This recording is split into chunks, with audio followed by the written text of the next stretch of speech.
Have you ever stopped to think about how many people inhabit your life as nothing but noise? How many empty conversations? How many encounters that drain your energy? How many forced smiles you hand out daily? The truth is painful, but necessary. Not everyone deserves a seat at your emotional table. We live in a collective illusion that we need to be liked by everyone, that kindness requires total availability, that cutting ties is cruelty. But what if I told you this mindset is slowly destroying you? Today, we're going to explore intimate and revolutionary territory, the art of choosing who deserves your presence. Prepare yourself to question everything you've been taught about relationships, because some truths can only be whispered.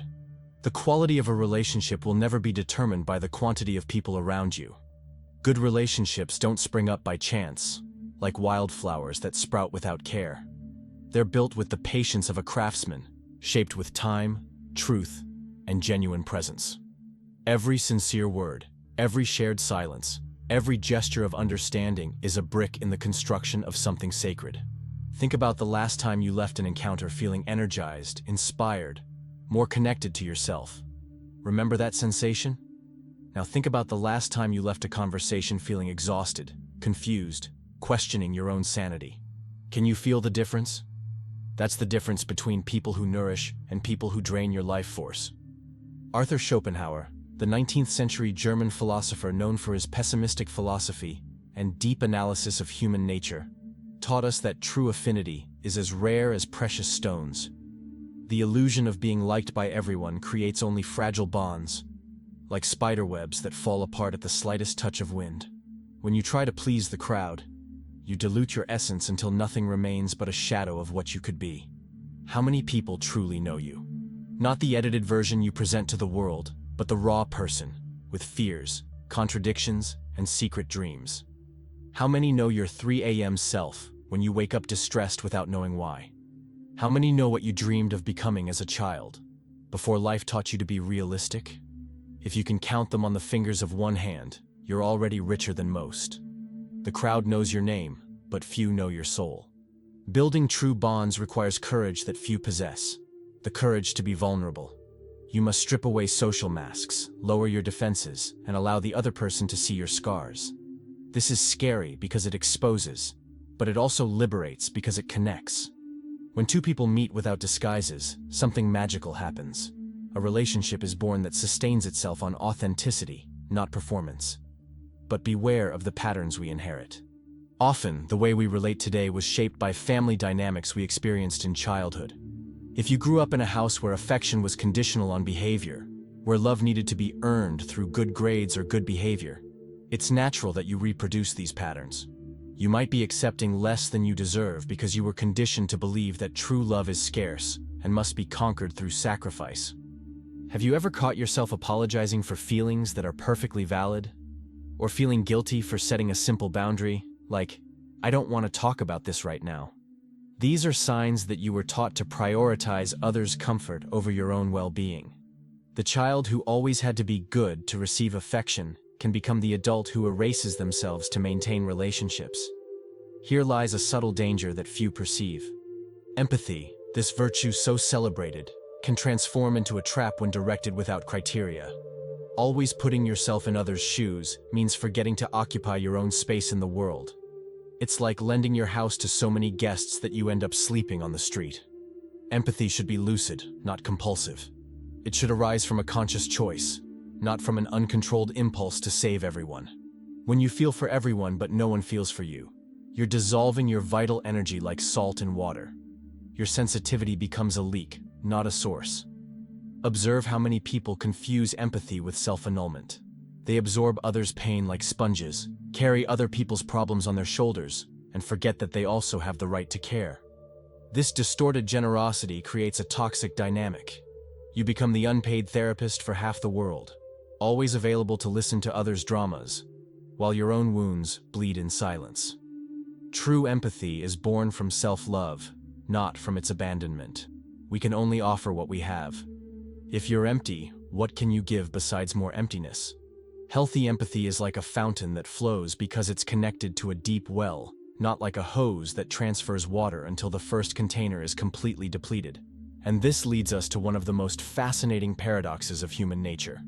People who call themselves humanitarians, defenders of the common good, but who can't stand the gaze of a real human being. It's infinitely easier to defend noble causes than to deal with the real person who snores next to you, who has bad breath in the morning, who disappoints you on a rainy Tuesday. Do you know someone like this, who talks about universal love on social media but treats the restaurant waiter like furniture? Who defends social justice but humiliates their own children at home? Who preaches tolerance online but can't stand different opinions at family dinner? Schopenhauer would call this social hypocrisy disguised as virtue. It's more comfortable to love humanity than to love humans, because humanity demands nothing from you beyond good intentions. Real humans create expectations, demand presence, expose our limitations. They confront us with our own imperfection, force us out of our moral comfort zone. There's ancestral wisdom in recognizing that you cannot, nor should you, deliver your soul to everyone who crosses your path. Selective empathy isn't coldness, it's discernment. It's the difference between being a candle that illuminates a room and being a bonfire that consumes itself trying to warm the entire world. If everyone is a priority in your life, you've stopped being a priority to yourself. You must choose, with criteria and without guilt, who deserves your deep listening and your sacred time. Every empathetic gesture has a real energetic cost. This isn't a cruel economy, it's the economy of life. Think of your emotional energy as a bank account. If you constantly withdraw without ever making deposits, you'll reach bankruptcy. Selective empathy is learning to invest your emotional wealth where it can truly bear fruit, where it will be valued and reciprocated. This doesn't mean becoming calculating in your affections. It means recognizing that you're a finite being, with limited resources, and that the best way to honor your humanity is to distribute it wisely. When you learn to say no to some, you can say a true yes to others. But how do you distinguish who deserves this investment? Observe who remains when you can't give anything in return. Who seeks you out on ordinary days, not just during crises. Who celebrates your victories without trying to diminish them or turn them into competition. Who respects your limits without making you feel guilty for having them. Who remembers small details about your life because they truly listen to you. Also pay attention to how you feel after interacting with different people. Some leave you lighter, inspired, wanting to be a better version of yourself. Others leave you heavy, drained, doubting your own perception of reality. This difference isn't coincidence. It's valuable information about the energetic quality of each bond. And here we arrive at delicate but essential territory, toxic family. Yes, it exists, and pretending it doesn't exist because they're family is one of the cruelest things we do to ourselves. The romantic idea that blood is thicker than everything can become a prison when that blood is toxic. Maybe you have parents who ask invasive questions about your intimate life, completely ignoring your discomfort. How many partners have you had? Why don't you just get a boyfriend? When are you going to have kids? As if your private life were public property of the family. Or who share inappropriate details about their own sex life or marital problems, creating a false sense of intimacy that's actually boundary violation. Have you heard phrases like, "after everything I did for you," when you try to set a boundary? Or, "you're being too sensitive when you express that something hurt you"? How about, "family is family, you have to put up with it"? Or the classic, "you're exaggerating, it wasn't like that." These are manipulation strategies disguised as family concern. These are clear signs of people with narcissistic traits. Narcissistic parents see their children as extensions of themselves, not as separate individuals with their own rights. They habitually violate boundaries because they believe rules don't apply to them. They're above emotional law. They compete with their own children, always need to be the center of attention. And when you try to assert yourself as an independent person, they react with explosive anger or play the misunderstood victim. Narcissistic behavior in families manifests in subtle but devastating ways. They might sabotage your achievements with seemingly innocent comments. "Good that you got promoted, but be careful not to become a workaholic like your cousin." They turn your special moments into stages for their own dramas. They make you feel guilty for being happy when they're not. Narcissistic parents frequently use their children as inappropriate emotional confidants, burdening them with adult problems. A mother who complains about the father to her teenage son, or a father who treats his daughter as his wife's emotional substitute. This creates a sick dynamic where the child feels responsible for their parents' happiness. The question that echoes in many souls is, but how can I distance myself? They're my parents. The answer is complex, but essential. Forgiving doesn't mean continuing to submit to the suffering they cause. This distinction is fundamental for your mental sanity. You can forgive your parents for what they did without accepting that they continue doing it. You can love them from a safe distance. You can wish for their happiness without sacrificing your own happiness on the altar of family obligation. Forgiveness is an act you do for yourself, to free yourself from the anger that corrodes your soul like acid. It's not an invitation for them to hurt you again. It's not an open door for more abuse. Sometimes, the greatest act of love we can do, for ourselves and ironically for them, is to establish firm boundaries. I will no longer accept being yelled at. I will no longer listen to criticism about my life choices. If you can't respect me as an adult, I'll need time away to protect myself. This isn't cruelty, it's self-preservation.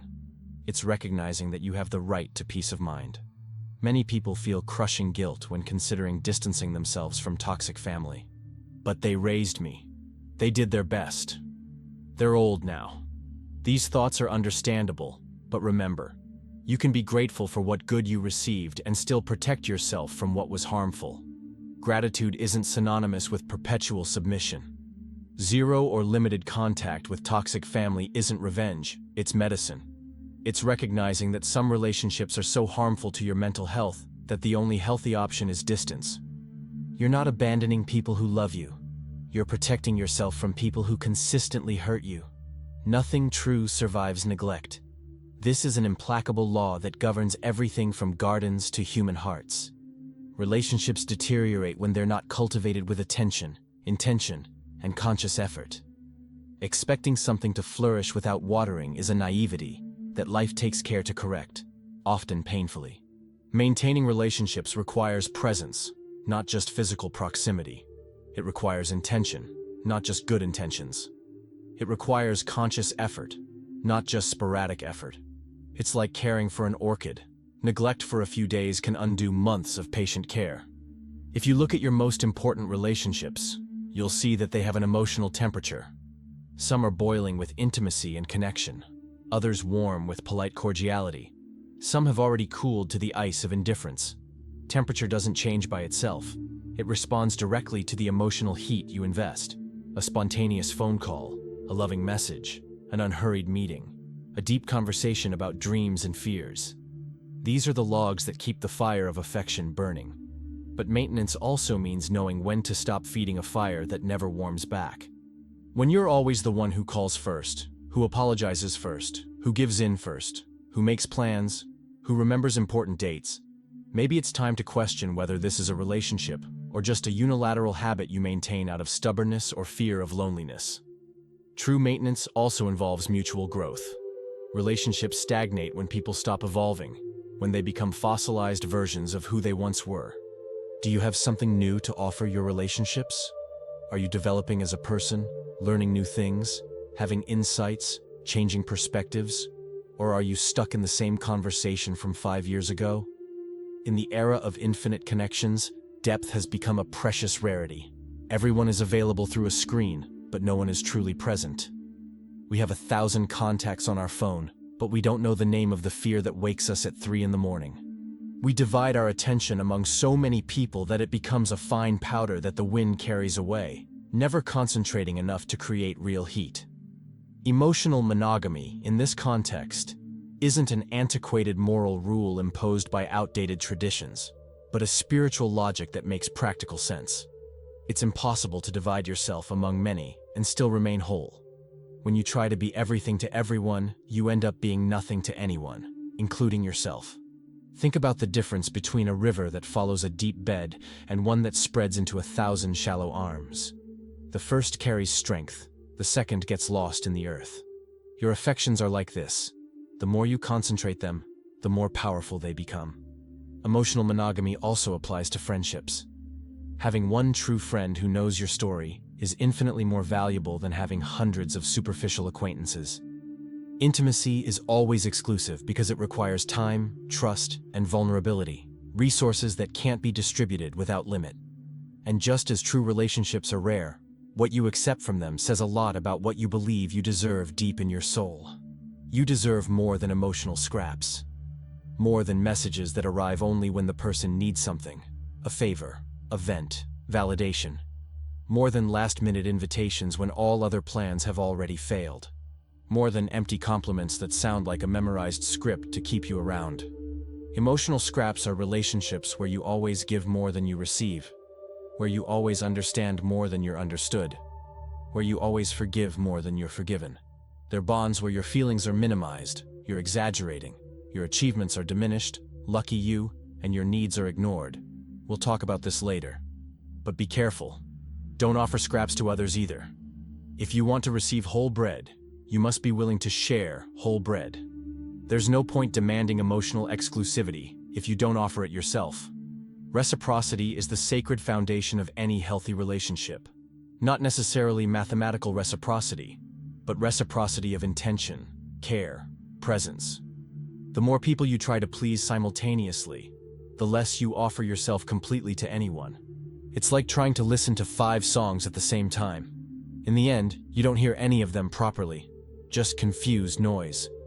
When you divide yourself among many, no one receives your integral presence, including yourself. Learning to refuse insufficient emotional offers is a revolutionary act in a society that teaches us to be grateful for any attention we receive, for any crumb of affection thrown our way. But your soul wasn't made to survive on leftovers.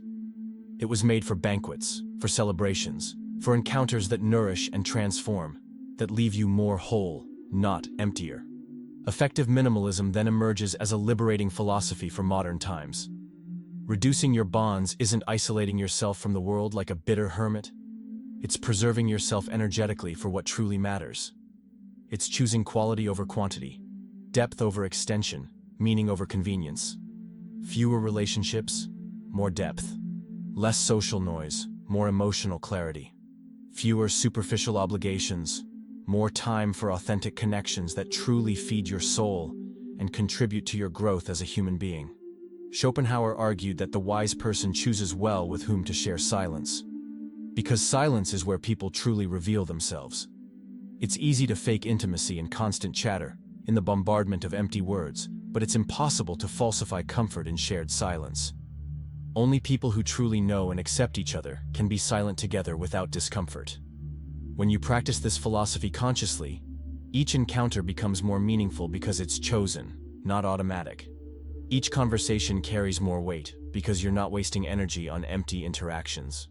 Each gesture of affection is worth more because it comes from a place of conscious choice, not social obligation or fear of rejection. You stop being a person everyone knows superficially and become someone that few really have the privilege of meeting in depth. This frees you from the tyranny of popularity, from this sick and adolescent need to be loved by people who don't even really know you. But how do you identify when it's time to distance yourself from someone? Pay attention to the subtle signals your body and mind send. Who always turns your victories into competition? Oh, that reminds me of who never has time when you need them, but always expects your total availability when they need something. Who talks more than they listen, but demands to be heard with religious attention. Who criticizes your choices disguised as concern or care. Also, observe people who drain your energy with constant drama, who turn every normal situation into a crisis, who never have good news to share, who see problems where others see solutions. These people aren't necessarily bad, but they're toxic to your mental health if you don't know how to dose the exposure. Avoiding superficial people isn't intellectual or emotional arrogance, it's basic energetic protection. This is a crucial distinction that our politically correct culture tries to obscure for fear of seeming elitist. There's an abyssal difference between genuine arrogance and healthy discernment, between toxic elitism and necessary self-preservation. The wear of maintaining useless bonds takes an invisible but devastatingly real price. Your peace of mind, your focus, your most authentic essence. Every empty conversation you accept out of politeness is precious time stolen from yourself. Every encounter that drains your energy is wasted fuel that could feed something true and nutritious. You owe nothing to those who bring nothing constructive to your life. There's no cosmic contract that obliges you to maintain relationships that don't nourish your soul, that don't contribute to your growth, that don't add beauty or meaning to your existence. There's no universal moral law that requires your presence where it's not valued, respected, or reciprocated. Superficiality is genuinely contagious, like a social virus. When you consciously surround yourself with people who live only on the surface of existence, who flee from deep conversations, who content themselves with the lowest common denominator, inevitably you're pulled to that same shallow level. Your conversations become emptier, your thoughts less deep, your soul more restless and unsatisfied. It's like being forced to live in a house with a low ceiling. You end up bending so much that you forget your true height, until one day you can no longer straighten completely. Your natural posture adapts to the limitation, and you accept as normal what should be temporary. Here are 3 practical and objective signs that you should consider distancing yourself from someone. First, after each encounter, you consistently feel more drained than energized, as if you had donated blood. Second, you find yourself pretending to be someone you're not, to please this person, editing your opinions, interests, or personality. Third, your boundaries are constantly ignored, questioned, or ridiculed, as if you had no right to them. Raising the standard of your relationships means refusing to accept anything just to avoid being alone. Temporary solitude is infinitely preferable to permanent toxic company. When you consciously raise your standard, the whole world will conspire to convince you that you're being too demanding, too difficult, too perfectionist. Ignore these voices. They come from people who settled for little and want to convince you to do the same to feel better about their own choices. True relationships don't get sick with time. They strengthen like good wine. They don't drain your energy, they renew it. They don't diminish you, they reveal better and more authentic versions of who you can be. When you consciously raise the standard, you naturally attract people who have also elevated themselves, and together you create a virtuous circle of growth, mutual support, and constant evolution. Raising the standard also means elevating yourself as a person. There's no point demanding excellence, depth, and authenticity from others if you yourself don't dedicate yourself daily to being a better person, more interesting, more emotionally developed. The relational transformation process happens in predictable phases. First comes the awakening, when you realize that many relationships are superficial or harmful. Then resistance. But what if I'm left alone? Next, experimentation. You start setting boundaries. The most difficult phase is purification, when you effectively cut ties that don't serve. There may be guilt, fear, even temporary emptiness. But then comes liberation, and finally, the attraction of people aligned with your new vibration. This is a bitter truth that our society politely avoids facing. Not every human being is a good influence on your life.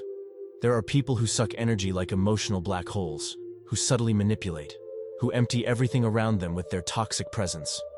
People who drain your life force without ever offering real presence, genuine care, or mutual growth in return. Who arrive only when they need something and disappear when you need them. Who turn every conversation into a monologue about their endless dramas. Who see you only as an extension of their own emotional needs. Schopenhauer, with his penetrating observation of human nature, wrote that, "The less a person has value in themselves, the more they need others to feel alive." These people turn relationships into sophisticated emotional parasitism. They don't truly connect, they attach. They don't share, they extract. They don't build, they consume. Recognizing this isn't cynicism or cruelty, it's intelligent protection. It's understanding that there's a fundamental difference between people who genuinely contribute to your life in tangible ways and people who only consume your energy, time, and peace of mind.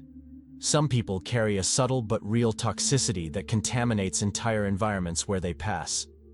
They spread negativity disguised as realism. The world is like this. Unnecessary drama disguised as depth. My life is so complicated. Emotional manipulation disguised as need. You're the only person who understands me. Being close to them is like breathing polluted air. You may not notice the destructive effect immediately, but over time your emotional health deteriorates in a subtle but consistent way. You start seeing the world through their eyes, absorbing their anxiety, carrying their problems as if they were yours. There's no cruelty in consciously distancing yourself from these toxic influences. There's self-love. There's recognition that your mental and emotional energy is too precious to be wasted on those who don't value it. This doesn't mean judging a person's intrinsic value as a human being, but objectively recognizing that not every person is suitable to be close to your life. Finally, we arrive at the most transformative concept of this entire journey. Everything in life can be improved, including, and especially, human relationships. But improving relationships doesn't just mean making what already exists better. It also means having the emotional courage to cut, choose criteriously, refine without guilt. Sometimes, the greatest relational growth comes paradoxically from conscious loss.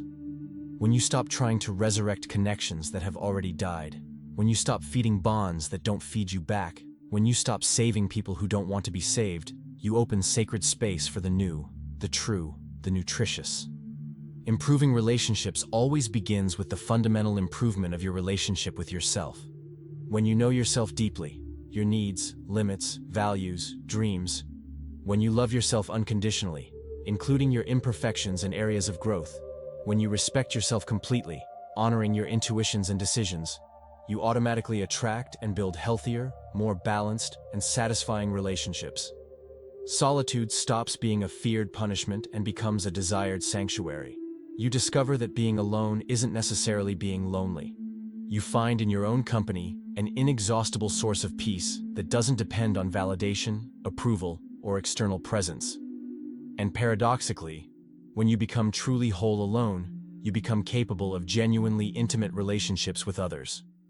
Improvement also involves consciously developing specific emotional skills, clear and assertive communication, establishing healthy boundaries, constructive conflict resolution, vulnerable but safe expression of feelings. These are practical tools that transform superficial connections into deep and lasting bonds. But perhaps the most important aspect is developing the courage to be authentically yourself. Stop pretending to be who you're not to please people who probably don't even really know you. Stop repressing genuine parts of your personality to fit into social molds that were made by and for other people. Authenticity is genuinely magnetic in a way that performance never can be.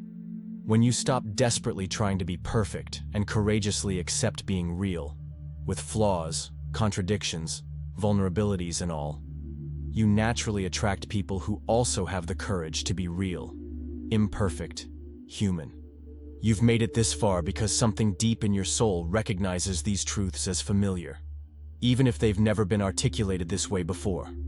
If some of these words touched wounds not yet healed, know that this is an unmistakable sign that you're alive, that you still have sincere hope of finding true connections that nourish your soul.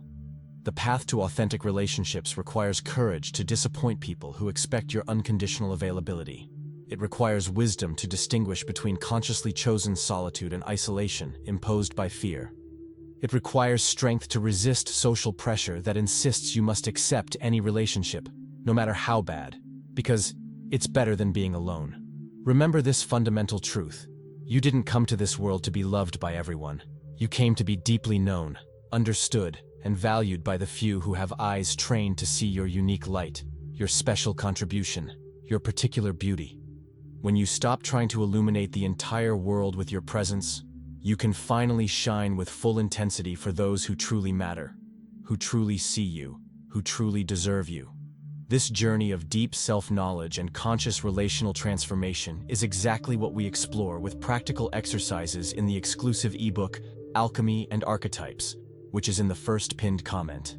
If this content illuminated some dark corner of your emotional journey, if these words echoed truths you felt but couldn't express, I sincerely invite you to subscribe to the channel and leave your like, not out of empty social obligation, but because you genuinely recognize the value of spaces where depth is still welcome, where authenticity is celebrated, and where courageous people gather to grow together.